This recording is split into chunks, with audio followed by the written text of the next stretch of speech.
কদমতলা থানার অন্তর্গত কদমতলা বাজারে ফের এক দুঃসাহসিক চুরির ঘটনা ঘিরে তীব্র চাঞ্চল্য ছড়িয়েছে। বাজারে পাহারাদার নিয়োগ থাকা সত্ত্বেও কিভাবে চোরের দল এমন পরিকল্পিতভাবে চুরি সংগঠিত করল তা নিয়ে উঠছে একাধিক প্রশ্ন। জানা গেছে, বুধবার গভীর রাতে কদমতলা বাজারের স্বর্ণপট্টি এলাকায় জয় জুয়েলারি নামে একটি দোকানে এই চুরির ঘটনা ঘটে। আজ সকাল প্রায় 9:30 নাগাদ দোকানের এক কর্মী দোকান খুলতে এসে দেখেন ভেতরের সমস্ত জিনিসপত্র এলোমেলো অবস্থায় রয়েছে। প্রথমে দরজা ও গিল অক্ষত দেখে সন্দেহ না হলেও পরে নজরে আসে দোকানের পেছনের দিক।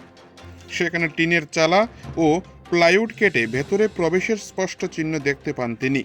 চোরেরা অত্যন্ত কৌশলে দোকানের টিন ও ছাদ ভেঙে ভেতরে ঢুকে প্রায় 1.5 থেকে 2 লক্ষ টাকার স্বর্ণ ও রূপোর গয়না চুরি করে নিয়ে যায় বলে প্রাথমিকভাবে অনুমান। সঙ্গে সঙ্গে বিষয়টি দোকানের মালিক স্বপন কুমার দে কে জানানো হয়। খবর পেয়ে তিনি ঘটনাস্থলে ছুটে আসেন এবং আশপাশের ব্যবসায়ীরও জড়ো হন। পরবর্তীতে কদমতলার থানার খবর দেওয়া হলে পুলিশ ঘটনাস্থলে পৌঁছে তদন্ত শুরু করে এবং একটি চুরির মামলা রুজু করে। এই ঘটনার পর গোটা কদমতলা বাজারে ব্যবসায়ীদের মধ্যে তীব্র আতঙ্ক ছড়িয়ে পড়েছে।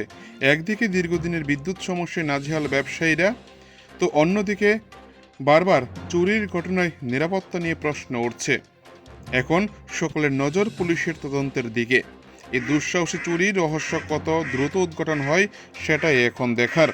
চুরাইবাড়ি থেকে নিজস্ব প্রতিনিধির রিপোর্ট, টিভি 100 বাংলা। উপর দিকে টিন কেটে নিয়েছে, ভিতরে ঢুকতে পারেনি। বাঁশের দরজা বেড়া ছিল, তার জন্য ঢুকতে পারেনি ওরা। যদি ঢুকতো তাহলে কিন্তু অনেক কিছু নিয়ে নিত। সুনীল জুয়েলার্স থানা এসেছিল।